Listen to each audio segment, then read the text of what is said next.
Before we jump into our site with both feet, let's talk about what we're about to do.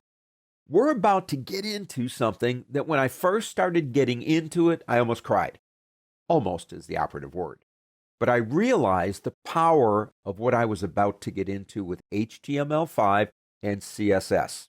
Just remember one thing, technical information is about to be disseminated, so please try to stay alert at all times. Let's start with page structure 101. Now what I'm talking about here, number one, is that we have structure naming conventions. We are going to build HTML5 containers, boxes, whatever you want to call them, that will hold stuff for the site. And they have names, like, for example, headings, paragraphs, navigation, aside, article, section, footer, figure. In many cases, the formatting of an article is the same as maybe a section. And you say, well, then what's the difference? Who cares which one I use? The names help configure and display it correctly. And we'll talk more about why you use one over another. But they have names, structure naming conventions. So we get into Dreamweaver, which we're going to do, and we start putting things together. And we decide we want a header tag. And you will see this when you display it. Content for new header tag goes here. It's a rectangular kind of box with some words in it that will stretch from the left to the right side of your page. And then we decide we want a section. And in that section, we want articles. And then we want a footer. And that's exactly what it's going to look like in Dreamweaver in the display mode.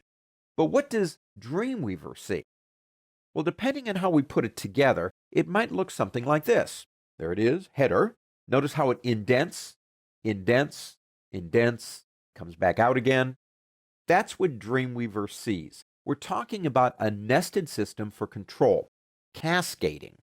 The header tag controls other stuff. It controls, in this case, the sections and the articles. Now let's look at the code. It would look something like this. Now you'll notice we have a body tag, and it's from the top to the bottom. The header, the section, articles, and the footer are all inside that one area. Now once you get inside that area, what you're doing is you're controlling what you see. For example, if I go into the body tag and I say, well, I want the background to be gray, that means the headers, the sections, the articles, and the footer will all be gray because they're inside the body. But if I go to the article and say I want the article to be like a light cyan, that will override the gray of body and give me control, and that's the beauty of cascading style sheets. So you have the body, you have headers, so the sections in the articles are being controlled by header if we want them to be. We also have sections with the articles inside them and the articles themselves, and then the footer. All of that is contained. It's very easy to do. So what we see is this.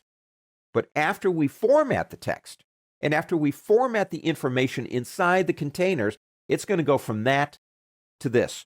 And that's when I started to cry, because I realized the power of what we were about to get into with HTML5 and CSS. But I tell you what, I've said enough. Let's get to work.